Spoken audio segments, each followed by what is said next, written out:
Welcome to this week's edition of the Pete Mezzetti Show. I'm Pete Mezzetti.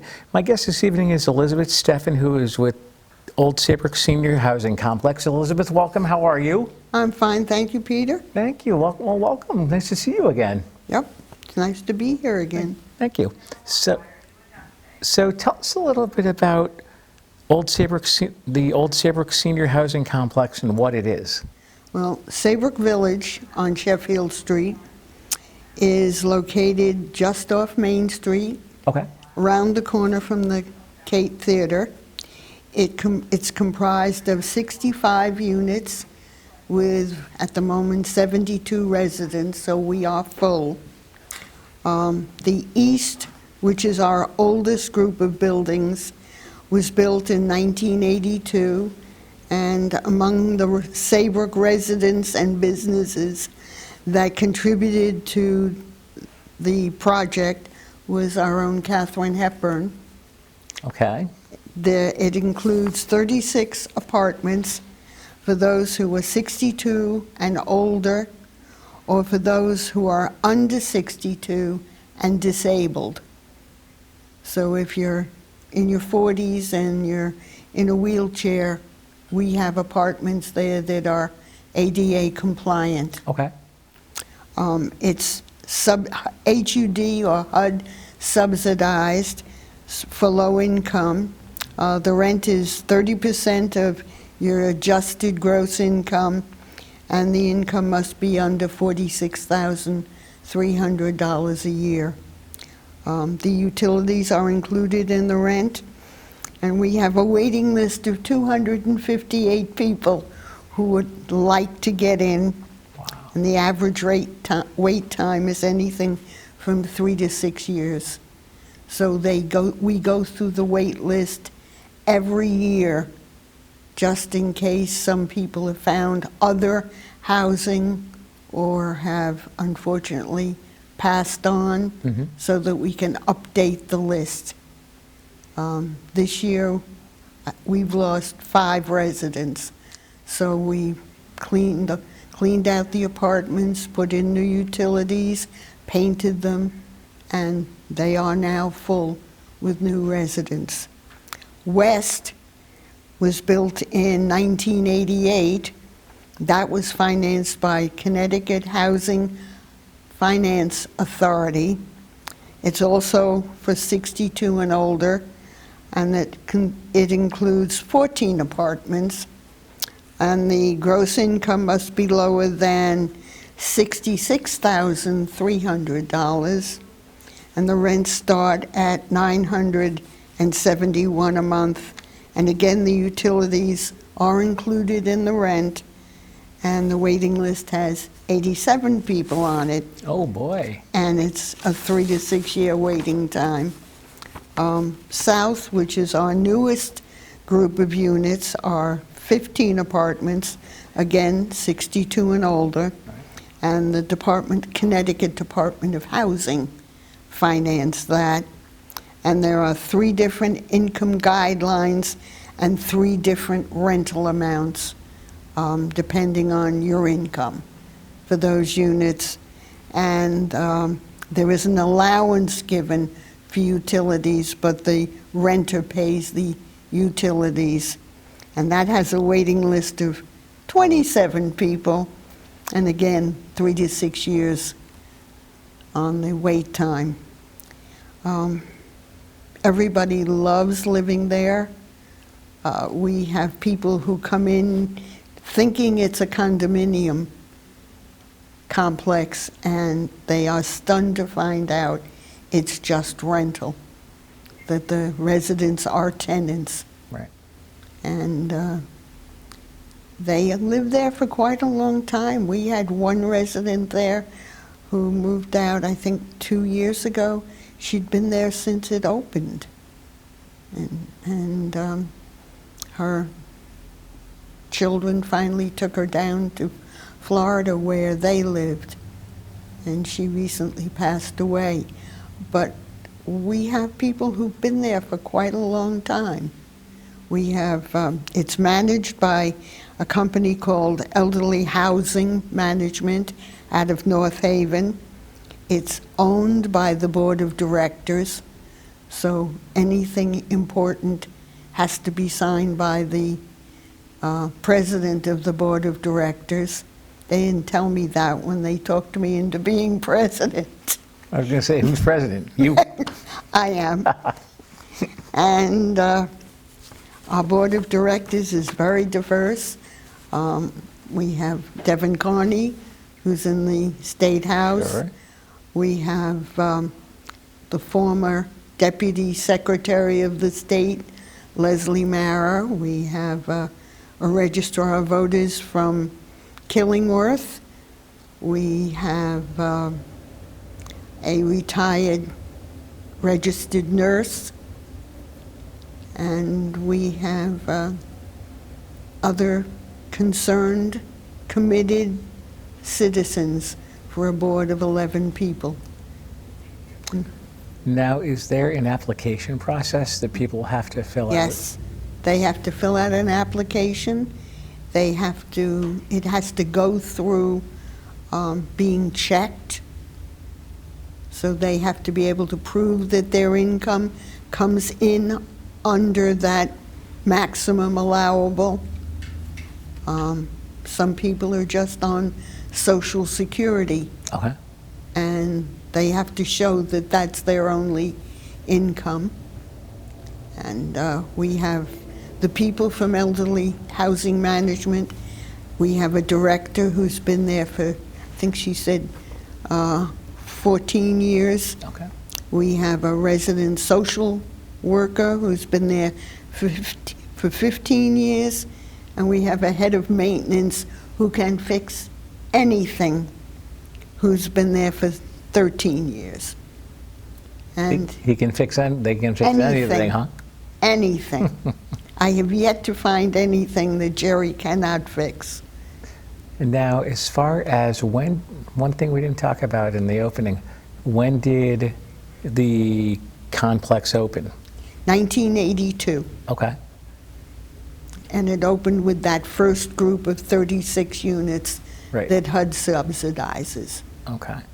And as far as like upkeep for the weather in the winter, when it snows or it's icy, obviously you guys have We a have a- maintenance person who come and does We other have a things. company that comes and plows, and the residents know, those of them who do drive know that they have to get their car out of the way while the snowplow people are there, Right. and then they can bring them back in.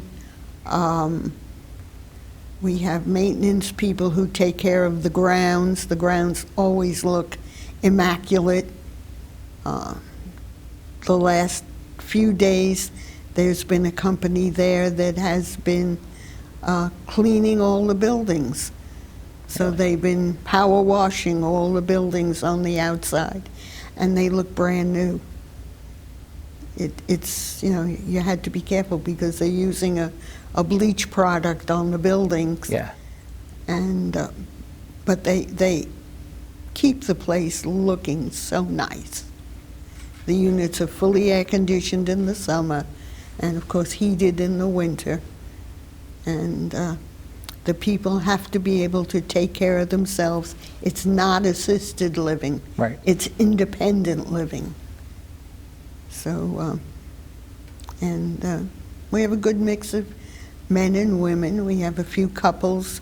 We have a few disabled citizens who have an aide that lives with them. Okay. So that's why we have a few units that have 2 bedrooms rather than just the single bedroom. Right. Every unit has a full kitchen, full bathroom. They get to put up whatever they want as far as ornamentation in their rooms. And they're very house proud. Now, do all of the units have 1 bedroom, 2 bedroom, or is there a combination? Some have 1 bedroom, some have Some 2? have 1 bedrooms. Most have 1 bedroom. Okay. We have 65 units, 72 residents, so there's got to be 7 units that have 2 bedrooms. And that's actually got to be really helpful, just because you're centrally located to downtown. Everything, It's right there. no, not mostly everything is Everything. within walking Yep, distance. yep. They Pretty much. When COVID hit, we knew we couldn't have a holiday party anymore. Right. Because the community room just isn't big enough. So the first year, we got gift certificates from Big Y, Okay. and then we realized that was harder for the residents to get to because somebody had to drive those who couldn't drive. Right. And in 2021 and 22, we went to Walt's Market on Main Street. Sure. And we're going to go there again this year and get them gift certificates from Walt's Market. And it's worked very well because they can just walk there. Right. Exactly. It's within walking Yeah, distance. it's a block and a half. Yep. Would you mind sticking around for another segment? Sure. All right. We'll be right back.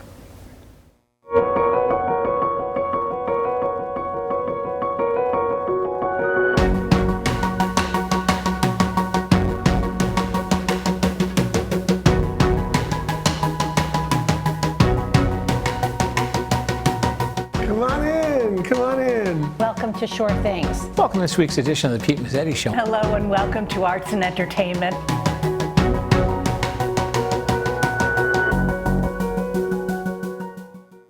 As a scientist, I know by the time she takes her first breath, 9 billion more tons of carbon pollution will be in the air. When she takes her first steps, wildfires will have burned millions more acres she could have explored. By the time a child born today goes to college, it may be too late to leave them the world we promised. Our window to act on climate change is like watching them grow up. We blink and we miss it. Welcome back to this week's edition of the Pete Mezzetti Show. I'm Pete Mezzetti, sitting here with Elizabeth Steffen from the Old Saybrook Senior Housing Complex. Welcome back. Thank you. You're welcome. So we talked in the first segment about the senior housing complex, but one thing we didn't talk about is where it's located. We mentioned Walt's Market. We mentioned within walking distance to Walt's Market. I believe, if I'm not mistaken, it's right behind the town hall in Old Saybrook. It's down Sheffield Street, Yep. which is the side street next to the Kate Theater Yes. and the town hall. Yep. And it's opposite the Board of Ed building. Okay. So, and of course, the next property down from senior housing is Riverside Cemetery. It is. Yeah, right. Okay.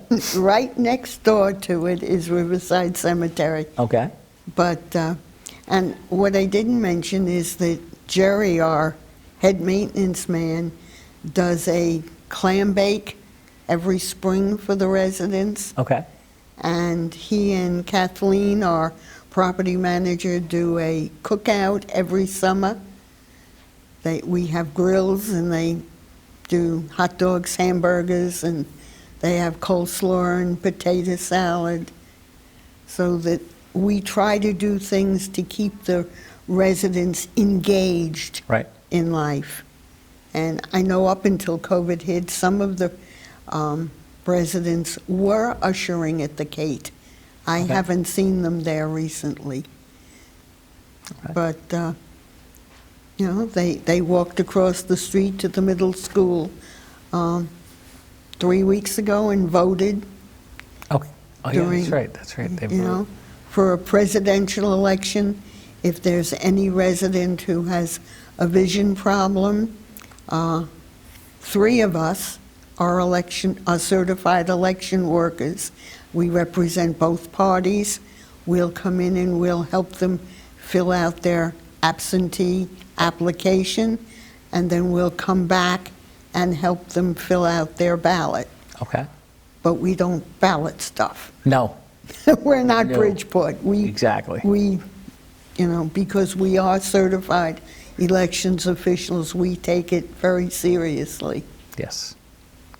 Now, as far as I guess we talked about it in the first segment. Who can live there? What are the guidelines? Well, you have to have income no higher than, for the oldest units, the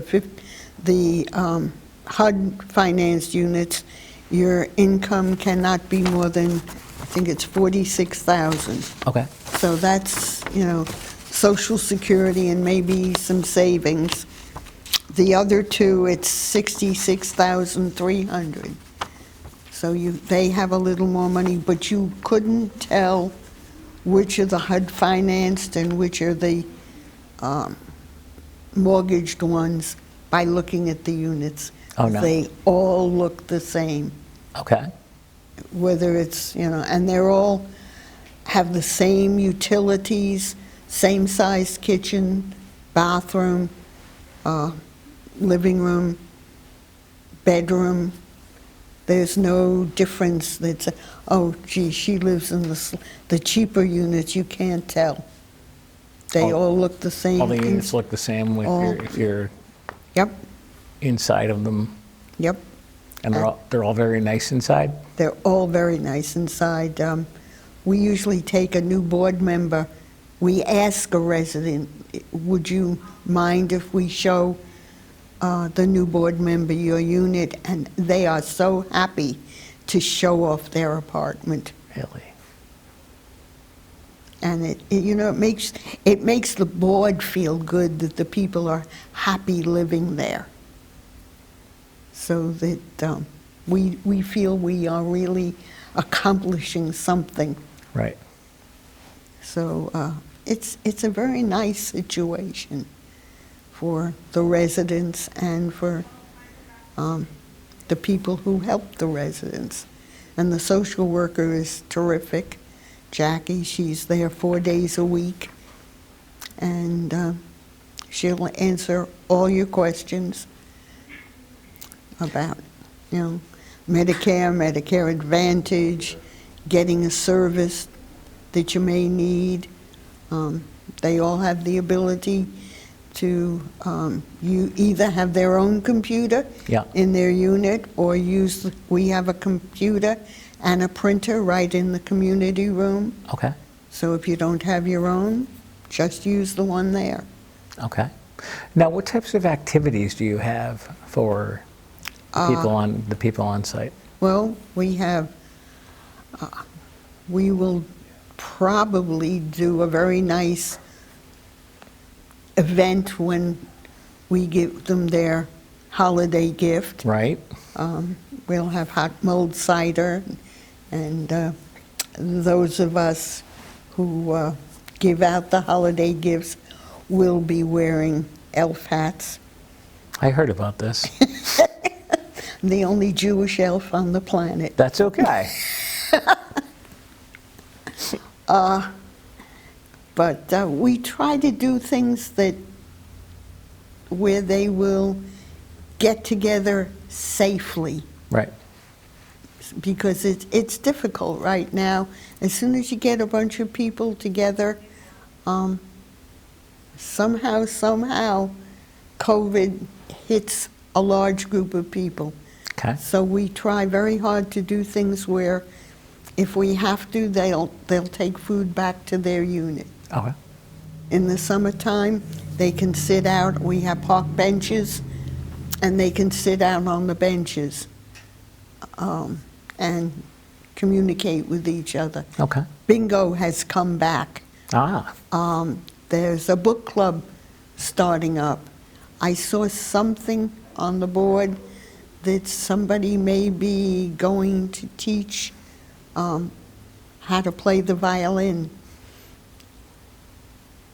I don't think it's at Tuck Perlman, or I'd be over there in a flash.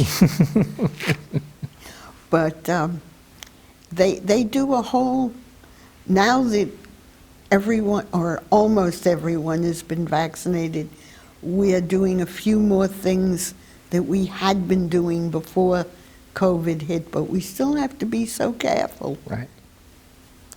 Now, as far as what determines the eligibility for residency?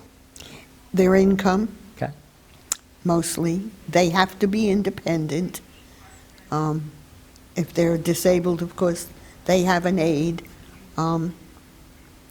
And I haven't anything to do with that. That's all in Kathleen's hands, the director from management.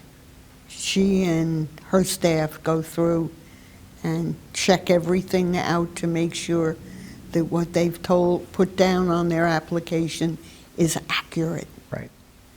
You know, they Sort of can- like a background check. Yeah. Sort of. Yeah. But, We have a couple of Vietnam vets living there. Very nice gentlemen. okay. And so it's a good mix of people. Now, you mentioned Kathleen. Who is Kathleen? Kathleen Koch, if I say it wrong, she'll shoot me. I've never met Kathleen. I've heard about her, but I've never... Kathleen is the administrator Okay. from Elderly Housing Management, Okay. and she runs the day-to-day operation at the complex. She's there from, bless her soul, 6 o'clock in the morning until 3 in the afternoon, Monday through Friday. Ooh, Yeah, early hours. very early. And because I get emails from her sometimes by 6:15 in the morning, and I don't see them until Yes, 8:30 or so. exactly. But she's very competent. She's very pleasant to work with. She knows every inch of that complex. And I don't know what we're going to do when she decides to retire. Now, we talked a little bit about qualifying with, you guys have facilities that are on the site for HUD. Can you maybe tell us how that works? All I know is that HUD put up a lot of the money Okay. for it to be built, and they also subsidize the rents, Okay. because it does cost more than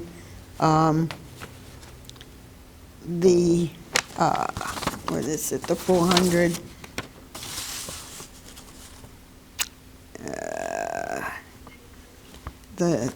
Some of the rents are $400 to $500. Well, Okay. it costs more to keep the unit operating, and HUD ponies up the rest of the money. Okay. So, and because of that, they have the right to check the apartments once a year to make sure that the residents are not trashing anything. Okay. Now, do they know they're coming, or do they just show up and do a surprise inspection? No, they know they're coming. Okay. But I know when I first was on the board, I thought, that doesn't sound like it's legal, but because it's the federal government and they are paying a goodly portion of the rents, it is legal. And I've never been there when they do it. But Kathleen is there, Jerry is there, so they just don't barge into the apartment. Two of the people that the residents see on a daily basis are there when whoever the HUD representative is comes in. Now, when the HUD representative comes in, do they say beforehand, I want to tour this apartment and this apartment, or do they just say, let's randomly pick one and I think it's random. it's around? Okay. I think it's random. So all 36 of those apartments have to be spit and polish clean. So there are 36 units on the... There are 36 units that are HUD subsidized. Okay. There are 14 that are Connecticut Financial Housing, no, I got that backwards, Connecticut Housing Financial Authority underwritten. Okay. And then there are 15 that are We have a mortgage. Okay. Wow, it sounds like a very happening place to. It's whenever I'm there, there are people out and about. They're allowed to have a pet, so there are residents who have dogs. There are residents who have, well, they have a dog. They have residents who have a cat. And I've gotten to know some of the dogs. Yeah. You know, some of them are cute. Okay. They're little dogs because they're, I say this carefully, elderly folk. And I'm older than some of the residents there. Well, Elizabeth, we're about to run out of time. Before we do, I want to thank you for coming down, and hopefully we'll see you soon. Thank you. My pleasure. Thank you. On behalf of Elizabeth Steffen, I'm Pete Mezzetti. Thanks, good night, and we'll see you next time.